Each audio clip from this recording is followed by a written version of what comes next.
자, 오늘 수학을 잘하는 아이로 키우는 방법에 대해서 제가 말씀을 드릴게요. 그런데 이걸 하기 전에 나의 자녀는, 우리의 아이는 어떤 모습인가 제가 조금 이렇게 어떤 경우가 있나 말씀을 드릴 테니까 나의 아이는 어디에 해당되나 보면서 생각하면서 보시면 조금 더 재밌을 것 같아요. 우리 아이 누구와 가장 닮은 모습일까요? 수학이 세상에서 제일 싫어요. 그래서 자 공부하자 그러면 아무 말도 안 하고 입을 다문 친구가 있죠. 그리고 흘려듣고 대충 풀고 알고 있다고 착각해서 나 다 알아 다 알아 이러는 친구가 있어요. 그리고 잘하고 싶어요. 잘하고 싶은 마음은 굴뚝 같은데 몰라요. 어디에서 결손이 있어서 내가 잘하고 싶어도 손을 댈 수 없는 친구가 있어요. 그리고 수학에 대한 깊이와 열정을 가진 친구가 있습니다. 자, 모든 아이가 수학에 대한 깊이와 열정이 있으면 좋겠지만 대부분의 아이들은 아마 앞에 세 가지 모습일 거예요. 그렇다면 오늘 제가 여러분들께 말씀드릴 건 크게 세 가지 챕터로 나눠서 말씀을 드릴게요. 첫 번째는 수학 공부 왜 중요할까요? 그리고 두 번째, 그럼 이렇게 중요한 수학이 왜 학년이 올라갈수록 어려워질까? 그리고 마지막으로 수학을 잘하는 아이로 키우는 방법에 대해서 알아보겠습니다. 자, 여러분들 수학 공부 왜 중요할까요? 제가 딱히 말씀을 드리지 않아도 너무 잘 알고 계실 거라서 제가 특별한 말씀을 드릴 건 아니고 생각을 정리하는 시간을 갖도록 해볼게요. 자, 지금 저희 4차 산업혁명, 정보화 시대에 살고 있잖아요. 이 시대는 수학적 사고 능력이 힘을 발휘해서 복잡한 데이터 분석, 문제 파악, 해결 방안 도출 등 모든 것들을 이런 것들이 적용되는 정보화 시대에 살고 있어요. 수학과 연관되지 않은 게 없어요. 사실 우리 아이들 좋아하는 유튜브의 알고리즘도 수학과 관련이 있습니다. 미국의 한 취업 사이트에서 조사를 했는데요. 2018년에서 2022년까지 수학 관련 분야 직업이 23%가 성장을 한다래요. 이 얘기는 뭐냐면 수학 잘하는 사람이 좋은 직업을 구할 가능성이 많습니다. 그렇다면 제가 한 분의 얼굴을 띄워볼게요. 자, 어디 기사나 이런 데서 보신 적이 있으신가요? 이 사람의 이름이요. 제임스 해리스 사이먼스예요. 수학자예요. 경제학자도 아니고 수학자예요. 그런데 이 사람이 뭘 했냐면요. 본인뿐만 아니라 본인 주변에 수학자들을 모아서요. 월스트리트에 가요. 그래서 본인들이 갖고 있는 수학적 지식을 이용해서 펀드 매매 거래 내역을 분석해서 특이한 점을 공식화해서 그걸 매매 시스템에 적용했어요. 이분이 연봉 얼마일까요? 연봉이 1조 원이에요. 자, 이게 제가 수학을 잘하면 돈을 많이 법니다. 그걸 얘기하려는 게 아니라 수학 지식을 이용해서 수학 문제를 푸는 것뿐만이 아니라 이렇게 좋은 직업, 다양한 돈을 벌 수 있다는 걸 말씀을 드리려고 해요. 어, 지금 아까도 말씀드렸지만 정보화 시대잖아요. 복잡한 데이터를 내가 원하는 대로 분석해서 새로운 데이터로 만들어내는 과정은 AI가 할 거예요. AI가 하는데 자, 그 직업을 창의적으로 만들어내는 역할은 누가 해요? 사람이에요. 그래서 수학적 사고를 키워야만 새로운 세상에서 살 수가 있습니다. 그러면 제가 여러분들한테 한번 문제를 내볼게요. 자, 다트를 7번 던져서 모두 관역에 맞췄어요. 점수에 합이 될 수 있는 것 한번 생각해 보시고요. 어머니들 채팅창에 답을 쳐주시면 저희 관리하시는 분이 보고서 맞추시는 분께는 저희가 커피 쿠폰을 보내드릴 거예요. 부담 갖지 마시고 한번 해주세요. 네. 이건 계산도 계산이지만 수학적인 사고로 문제를 풀어보는 거거든요. 자, 이렇게 문제를 풀다 보면요. 아이나 어른이나 수학적인 생각의 수준, 습관에 따라서 내가 어떻게 푸는지 유형이 나와요. 자, 채팅창에 어머니들 몇 번인지 한번 띄워주시겠어요? 틀려도 괜찮아요. 4번. 자, 또, 한번 얘기해 주세요.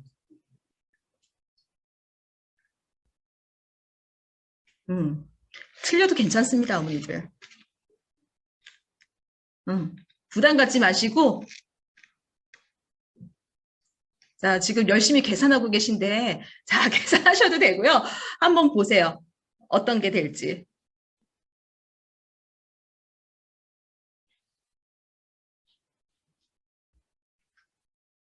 3번.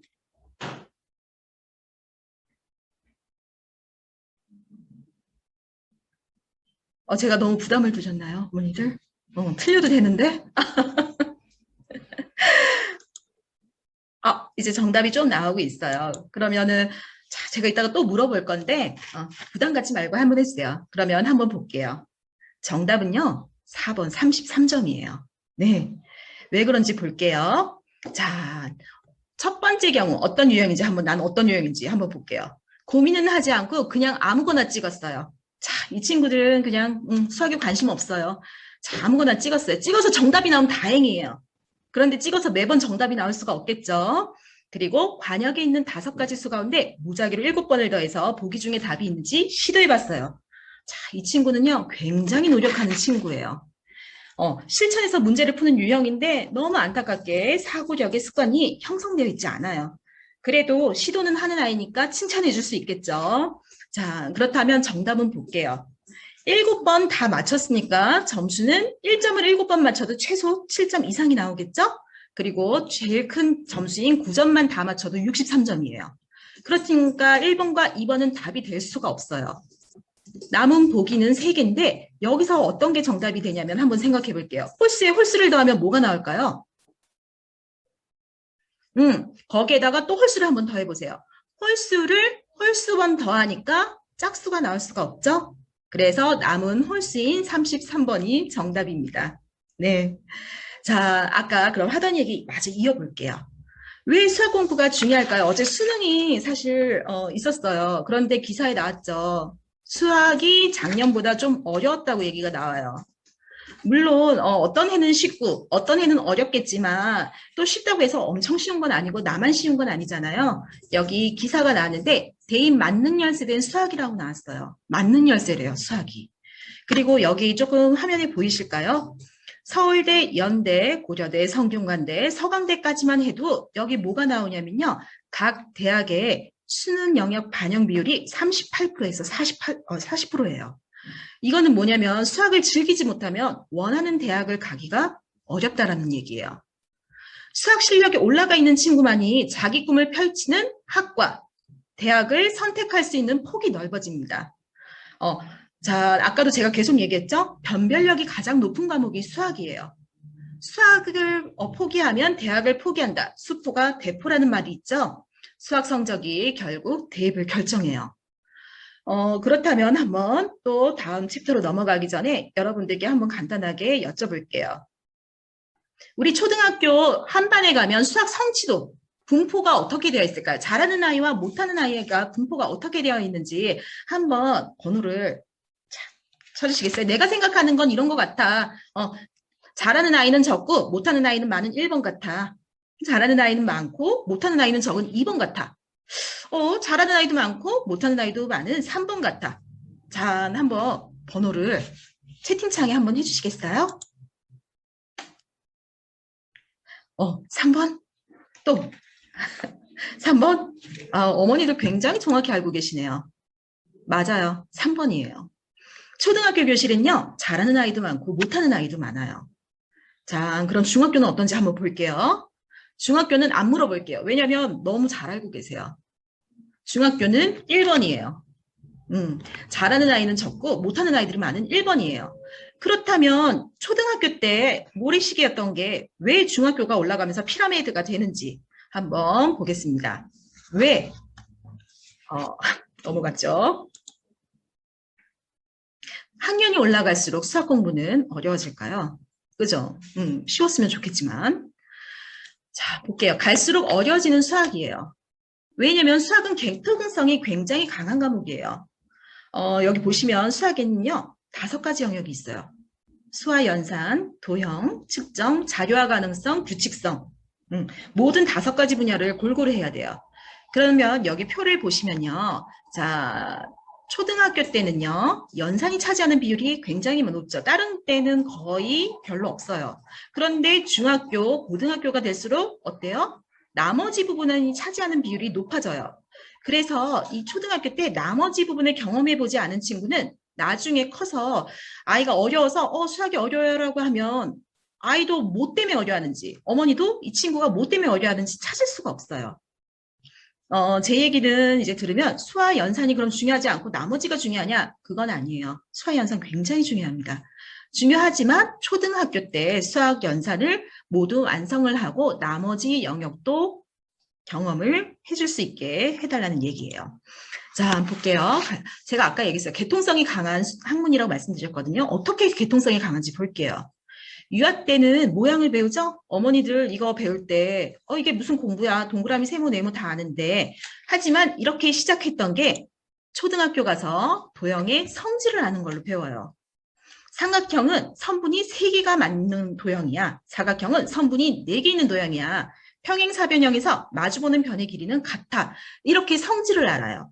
그러면 이 성질을 가지고 중학교 때는 증명을 해야 돼요. 아이들이 이때부터 막 혼란이 오죠. 성질은 알겠는데 증명을 어떻게 해야 돼? 그랬는데 고등학교 때는 더 어려운 도형 방정식이 나옵니다. 자, 보시면 이 간단한 도형을 봐도 이렇게 개통성이 강해요. 그렇기 때문에 좀 놓치는 부분이 없어야겠죠. 그리고 왜 갈수록 어려워지냐? 변별력 없는 시험이 없어요, 사실은. 옛날에는 초등학생도 중간고사, 기말고사를 다 봤어요. 그런데 어느 순간 사교육이 좀 너무 많아지고 아이들한테 스트레스를 안 준다고 해서 사실 시험이 없죠. 학교에서 단원 평가를 좀 보긴 해요. 그런데 우리가 이게 너무 심해지고 또 작년에 코로나를 겪으면서 코로나가 장기화되면서 아이들의 기초학력이 미달됐던 기사 많이 보셨을 거예요. 그래서 기초학력 미달 비율이 근데 했더니 가장 높은 과목이 수학이에요. 초등학생들은 3R이라고 해서 읽기, 쓰기, 세마기를 저희가 기초학력 평가를 할 거예요. 물론 다른 과목들도 코로나를 겪거나 아니면 점점 갈수록 조금 미달이 많아지기는 하지만 수학이 그래프를 보시면 수학은 해가 갈수록 점점 높아지고 있죠. 자, 이건 왜냐면 단원 평가를 우리 아이가 해요. 단원 평가하면 거기서 사실 틀리는 친구들 많지 않아요. 저학년 같은 경우는 단원 평가 결과는 해당 단원에 대한 기초적인 이해도일 뿐이에요. 이 친구가 제대로 이해했는지만 확인하고 넘어가는 거지 진짜 수학 실력을 판단하는 것은 불가능해요. 이러다 보니 어머니들이 단원 평가만 믿고 있다가 아이들이 첫 시험을 보는 중학교 2학년 때 성적이 보고 깜짝 놀라시는 경우가 많이 생기시죠. 자, 볼게요. 그리고 갈수록 어려워지는 수학. 자, 연산 위주의 학습의 폐해라고 했어요. 제가 연산 위주 학습의 폐해라고 했는데 연산을 하지 말라는 얘기가 아닙니다. 어려서부터 연산 위주로 학습을 한 거에 폐해예요. 이 얘기는 뭐냐면 연산을 사실 저희 재능도 있기는 해요. 그런데 이 연산만 한 친구들은요. 연산을 계속 풀다 보면 어때요? 생각을 안 하게 돼요. 아무래도. 그래서 문제풀이의 논리가 없기 때문에 낯선 유형의 문제가 나오면 배운 적이 없다는 얘기를 자꾸만 해요. 나 이거 배운 적이 없는데요? 배운 적이 없는데요? 이런 얘기를 하는 문제가 생겨요. 그리고 이해 중심, 암기 중심이라고 나는데 우리가 내가 이해해서 습득한 거는 나중에 69%가 기억이 난대요. 그런데 내가 외운 건요. 32%밖에 기억이 안 남아요. 이 얘기는 뭐냐면 제가 삼각형의 이름으로 예를 들어볼게요. 삼각형의 이름만 해도요. 예각삼각형, 정삼각형, 직각삼각형, 둔각삼각형 더 있어요. 이등변 삼각형도 있고 더 있어요.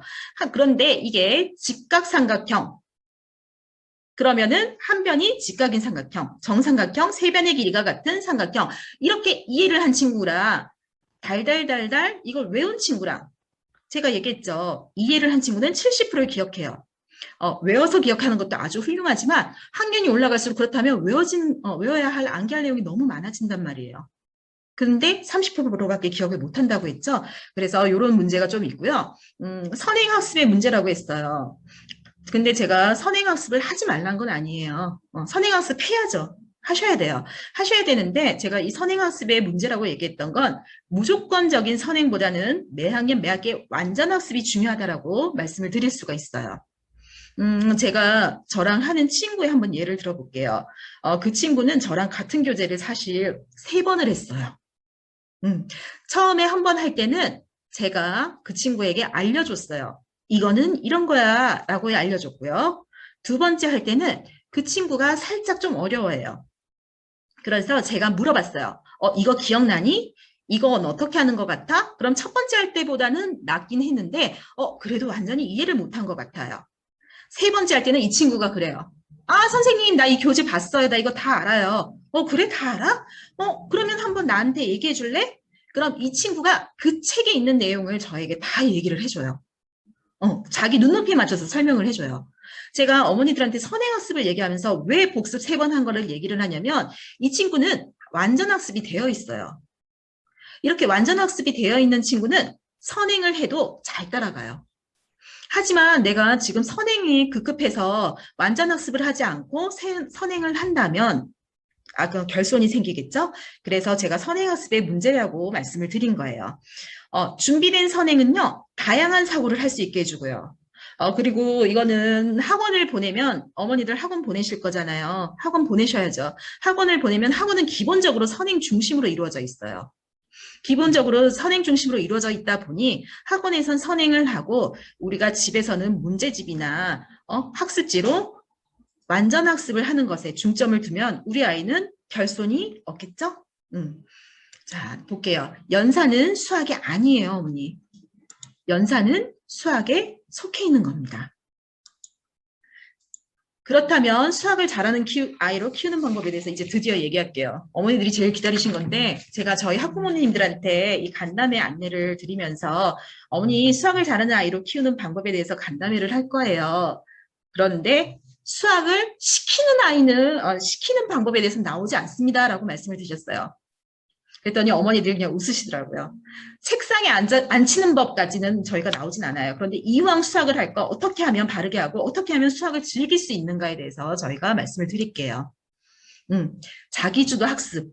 너무 많이 들으셨죠? 사실 자기주도 학습. 자기주도 학습은 아이가 학습 동기를 갖고 내가 알아서 스스로 계획하고 실행하고 평가하는 거예요. 자, 어때요? 말은 쉬워요. 그죠? 나도 알고 있어요. 이거는 다 알고 있어요. 그럼 자기주도 학습이 가능하기 위해서는 어떻게 해요? 첫 번째, 언어 능력 기르기. 둘째, 정확한 진단. 나의 수준에 맞는 교재. 그리고 셋째, 반복적이고 지속적인 습관 형성이에요. 이거에 대해서 제가 이제 어머니들께 하나씩 말씀을 드릴게요.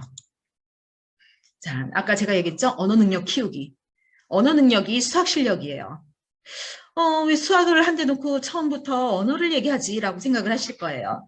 그런데 제가 아까 학원 얘기 잠깐 꺼냈잖아요. 이제 어머니들이 겨울 되고 새학기가 이제 다가오니까 조금 발 빠르신 어머니들은 이제 수학학원 가서 테스트를 받아오시더라고요. 테스트를 받아오면 거의 8, 90%가 표시되어 있는 게 뭐예요? 서술형 문제가 취약하다라고 나와 있어요. 그럼 학원에서도 해결책을 얘기해 주시고 저희 선생님들도 현장에 가서 어머니들한테 서술형 문제에 대해서 해결을 할 때 제일 먼저 말씀드리는 게 언어 능력입니다. 언어 능력이 부족하면 내용을 체계화하고 분류하는 능력이 떨어져요.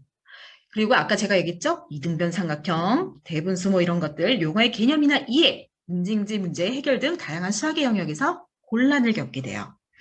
자, 볼게요. 그렇다면 이거는 유아기부터 꾸준한 독서 습관을 길러야 돼요. 너무 잘 알고 있는 건데 직장 다니고 이러시는 어머니들은 사실 조금 아유 피곤해 라고 얘기도 하실 거예요. 그리고 우리 아이 유학이 지났는데 지금 책 싫어하는데 초3인데 이러시는 어머니들도 계실 거예요. 그렇다면 그 다음에 할 수 있는 건 어휘력을 기르는 거예요. 어휘력의 기본은 한자 학습이라고 제가 얘기했어요. 그런데 이 왼쪽에 한번 볼게요. 이등변 삼각형이라고 하고 두 변의 길이가 같은 삼각형이에요. 이걸 한자를 보면은 두 이 같을 등이에요. 그런데 많은 어머니들이 착각하시는 게 저희가 한자를 하면 어머니들이 이거 숙제 어떻게 해요? 이거 쓰는 거 너무 많아요. 이거 못 외워요. 이렇게 얘기하세요. 외우라는 게 아니에요. 제가 여기 한자 학습이라고 썼지만요. 사실은 한자 어학습이에요. 자, 쓰지 않아도 돼요. 못 외워도 돼요. 뜻과 음만 아는 것만으로도 이 아이는 큰 자산을 갖는 거예요. 그래서 조어 능력을 보는 거예요.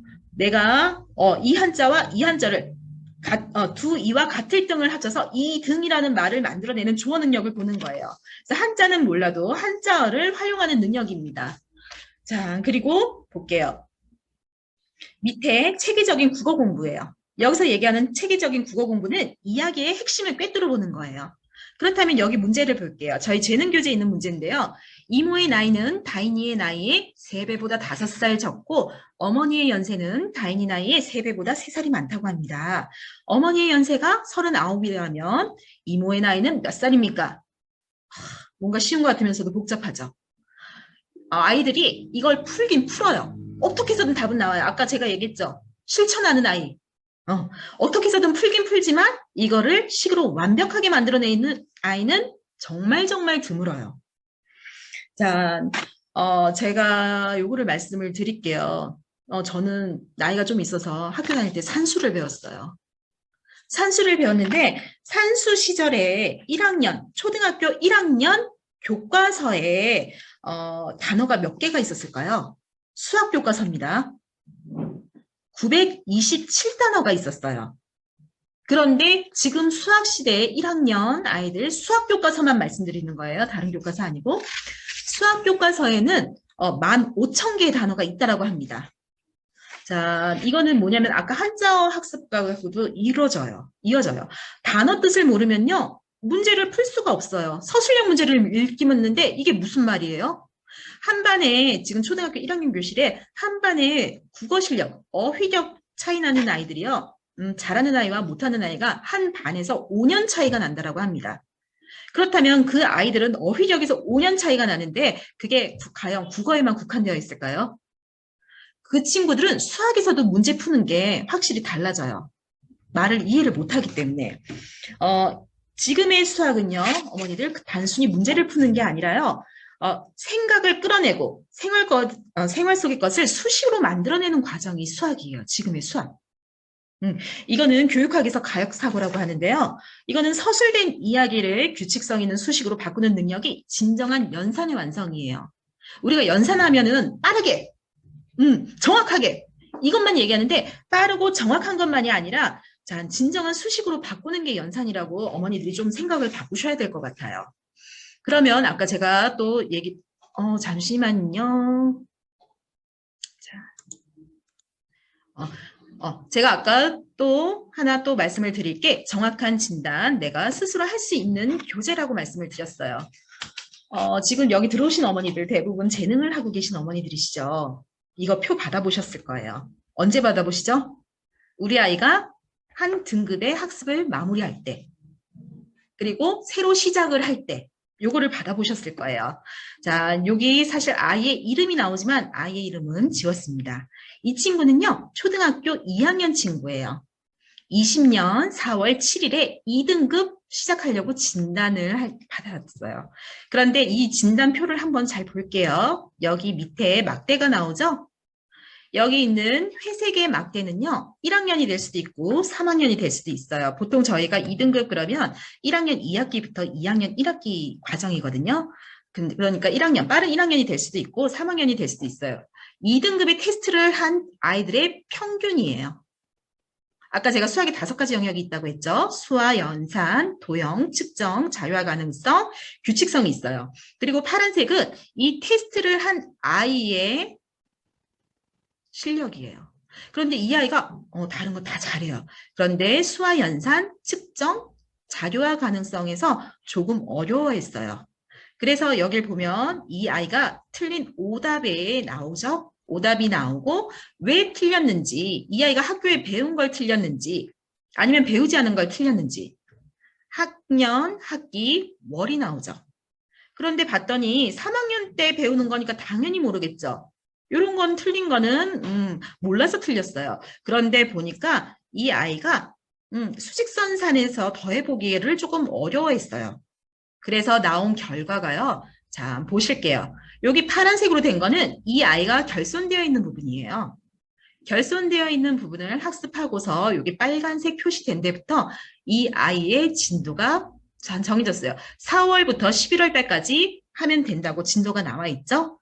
그러면 이 아이가 이걸로 학습을 했어요. 11월 달까지. 그래서 나온 결과를 한번 볼게요. 자, 자세히 얘기 안 해도 이 그래프 위치가 바뀌었죠. 높이가 바뀌었어요. 여기서는 4월 달에는 59%만 성취했어요. 그런데 이 친구가 결손된 부분을 학습하고 나니 학습 성취도가 92%까지 올라갔습니다. 자, 지금 제가 말씀을 드린 게 여기 나왔죠?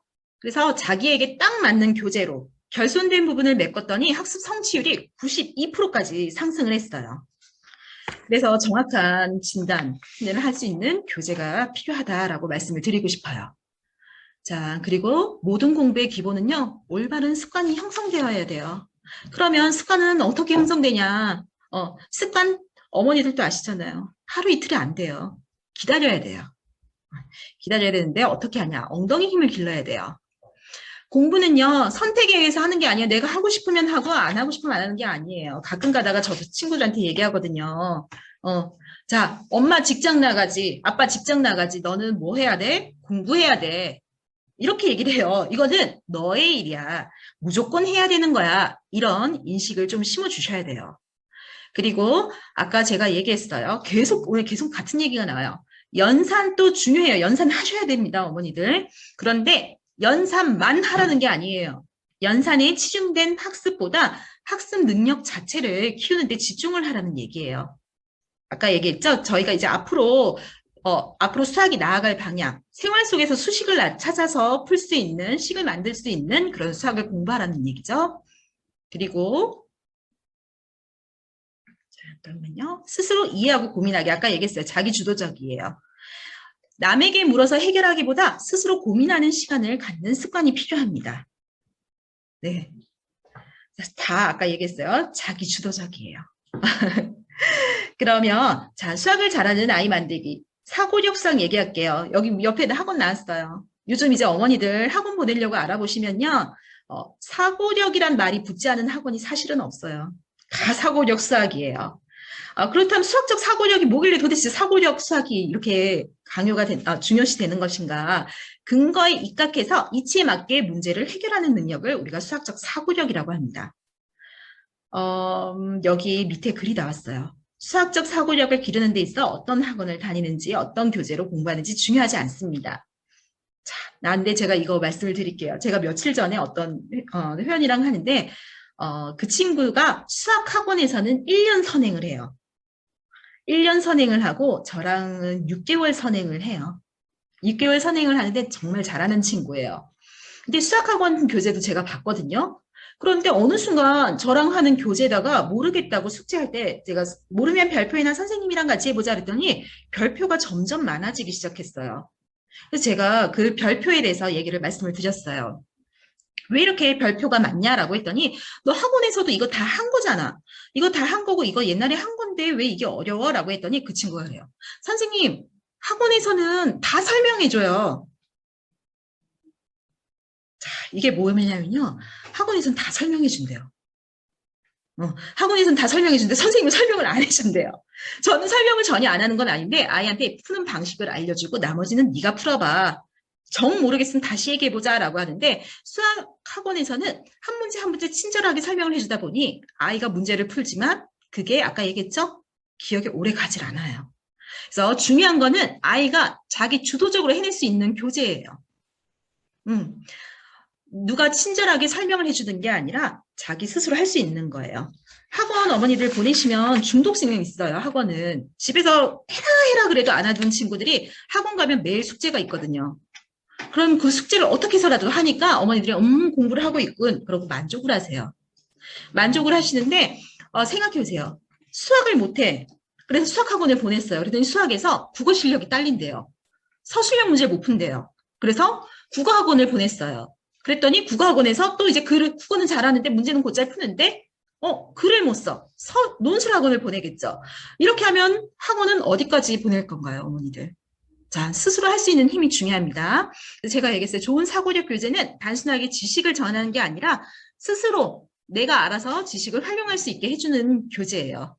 그래서 여기 저희 피자 교재가 나오긴 했어요. 그런데 저희 피자 교재를 보시면 아시겠지만 맨 앞에 이런 표시가 되어 있어요. 9가지 영역이에요.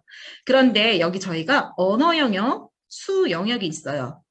그런데 언어 영역, 수 영역은 우리가 아이들의 사고력을 기르는 데 있어서 교과적인 부분일 뿐이에요.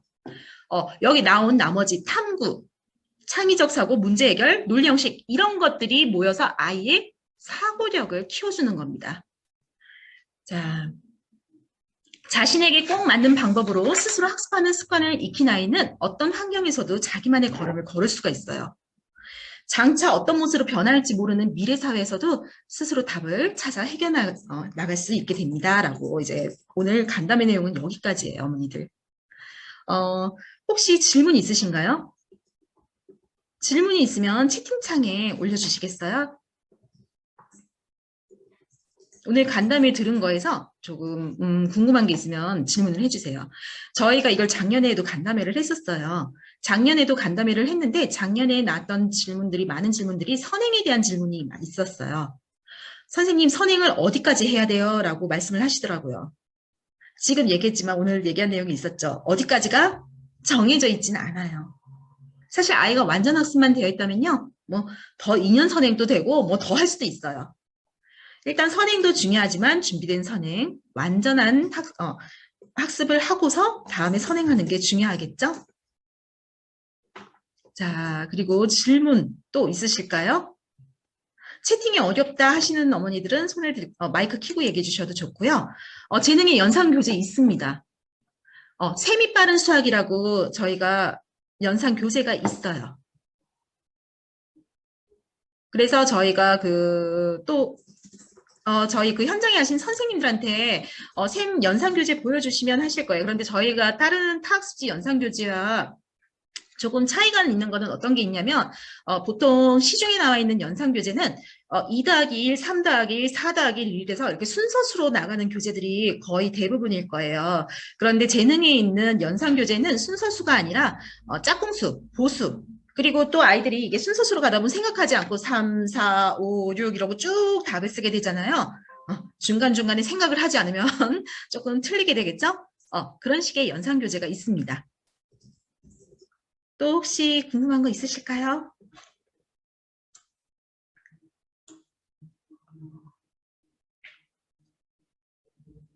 네. 자, 그러면 제가 아까 한자어 학습에 대해서도 조금 말씀드릴게요. 아까 한자어 학습 말씀드렸는데 많은 어머니들이 아까도 말씀드렸어요. 숙제 때문에 아이들은 괜찮은데 숙제 때문에 스트레스 받아서 어머니들이 한자를 안 하시는 경우가 많은데 아까도 얘기했죠. 숙제 좀 비어 있어도 괜찮아요. 그런데 가끔 가다가 어머니들이 이거 교재 아까워. 나 한 장이라도 못 남기겠어. 이렇게 해서 한자를 포기하시는 경우가 많은데요. 한자어예요. 조어 능력이에요.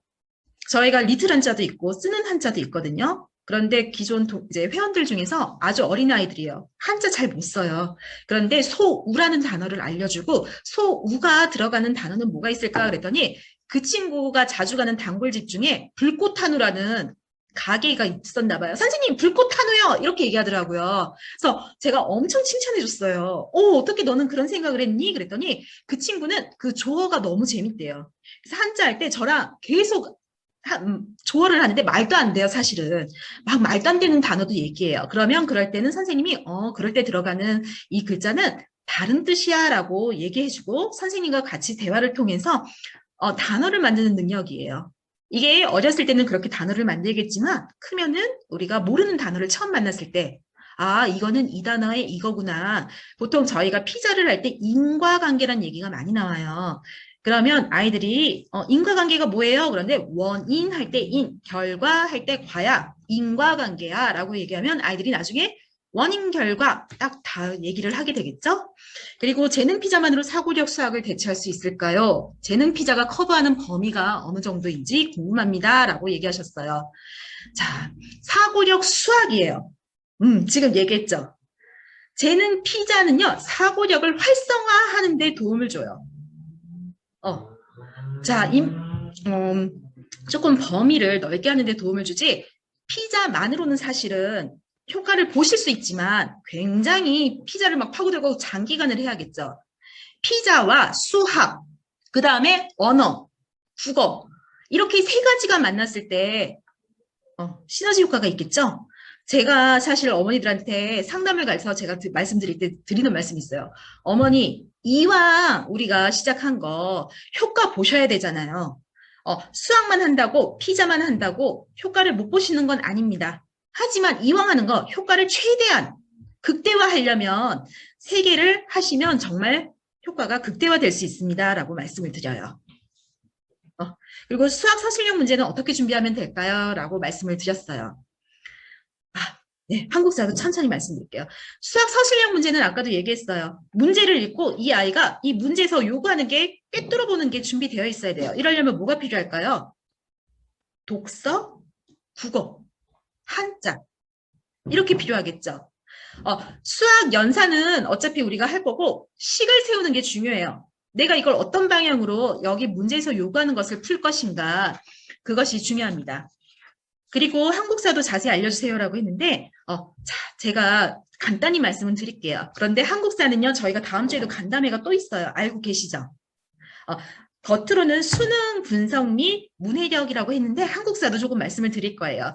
저희 한국사는요. 생각하는 시리즈예요. 생각하는 피자의 시리즈로 나온 거예요. 그래서 그냥 한국사의 역할만 해주는 게 아니라 거기에서 내가 생각해서 조금 더 넓혀서 나라면 내가 역사의 주인공이 돼서 나라면 어떻게 할까?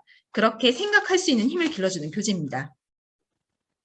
자, 볼게요. 아직 미취학 아동이라서 수학을 재능으로만 잘 따라준다면 괜찮다고 봐도 되는 걸까요? 라고 평가도 하고 부족한 부분도 체계적으로 확실히 보여주는 것 같아서요. 라고 말씀하셨어요. 그리고 보통 한자는요. 아이들이 제가 아까도 얘기했어요. 어머니들한테. 글자를 익히려고 하는 건가요? 눈으로 보고 외우게 하려고 하시는 건가요? 저는 이게 정답이 아닐 수도 있지만 저는 저랑 하시는 학부모님들한테 얘기해요. 이거 달달달달 한자 눈으로 보고 외우면 너무 좋지만 그걸 원하시는 거라면 조금 더 큰 다음에 시키세요. 라고 말씀을 드려요. 우리가 한자를 왜 시키려고 하는지 그 목적을 아신다면 한글을 못 읽어도 좀 할 수 있지 않을까요? 그리고 수학을 재능으로만 잘 따라주 유아라면요. 재능으로만 해도 나쁘진 않을 것 같아요. 그런데 관심 있으시면 어머니 시중에 나온 문제집 같이 풀려주세요. 문제지랑 저의 교재랑 같이. 문제지가 많은 문제를 풀수록 사실은 아까도 얘기했지만 수학학원에서 나오는 게 다양한 문제 유형을 접해보지 못했습니다. 라는 말이 제일 많이 나와요. 그렇다면 다양한 문제 유형을 접하려면 조금 더 많이 풀려주셔도 좋겠죠. 그런데 유아니까 아이가 부담스러워하지 않는 범위 내에서 그렇게 하는 게 제일 좋지 않을까 싶습니다. 오늘 간담회 내용은 여기까지였고요. 이따가 간담회가 끝나고 나면 여러분들한테 설문 문자가 갈 거예요. 그러면 그거 좀 답변 좀 부탁드릴게요. 그리고 다음 주에 저희가 간담회가 또 예정되어 있으니까 신청을 하지 않으셨더라도 참여를 하셔도 괜찮고요. 조금 더 많은 질문은 현장에 계신 선생님들한테 여쭤보시면 아주 좋은 대답을 해주실 겁니다. 간담회 참여해 주셔서 너무 감사드리고요. 조금이라도 여러분들한테 도움이 되었으면 좋겠습니다. 그러면 저희 손인사로 인사를 하고 헤어질게요. 자, 어머니들 그동안 감사했습니다.